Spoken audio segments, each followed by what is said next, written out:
Hey everyone, welcome back to the channel.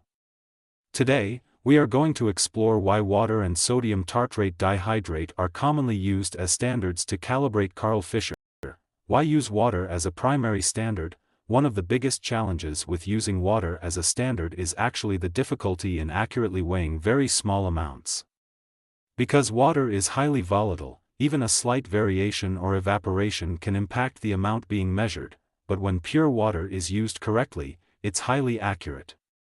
The water content is obviously 100%, so if you can control the environment, it's a highly reliable standard for calibration.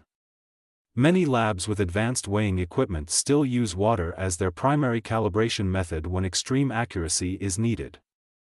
Water's main advantage is that it doesn't need to be measured for content, it's 100% water, so the amount you add is exactly the amount you're testing for.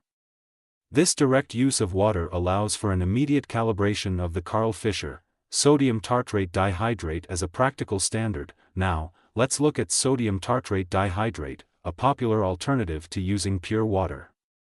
This compound is commonly used in Karl Fischer titration calibration due to its unique properties. Sodium tartrate dihydrate contains water molecules as part of its crystal structure. Specifically, it's about 15.66% water by weight.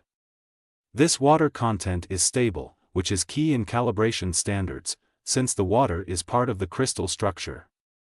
It won't evaporate or change with minor shifts in temperature and humidity. This stability makes sodium tartrate dihydrate easy to handle, weigh, and transfer without the need for highly controlled conditions. Plus, it's not hygroscopic, meaning it doesn't absorb moisture from the air, which helps ensure accuracy.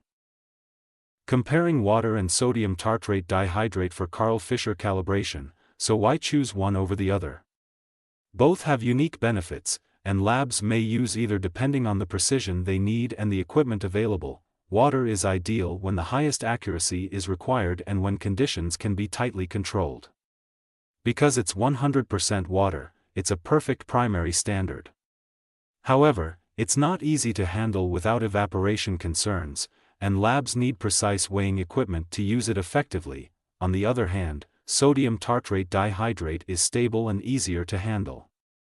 You don't need as strict conditions to weigh it, and it's highly consistent, making it a convenient choice for many labs where a balance of accuracy and practicality is needed. Conclusion: in summary, both water and sodium tartrate dihydrate are powerful standards for calibrating Karl Fischer reagents. Water provides the highest precision but requires strict handling to avoid evaporation issues, while sodium tartrate dihydrate is stable, easy to handle, and widely trusted in routine applications. Together, they give chemists flexible options to ensure accurate and consistent moisture measurements. Thanks for watching. I hope this video clarified the unique roles of water and sodium tartrate dihydrate in Karl Fischer calibration. If you found this information helpful, make sure to hit that like button and subscribe. See you in the next video.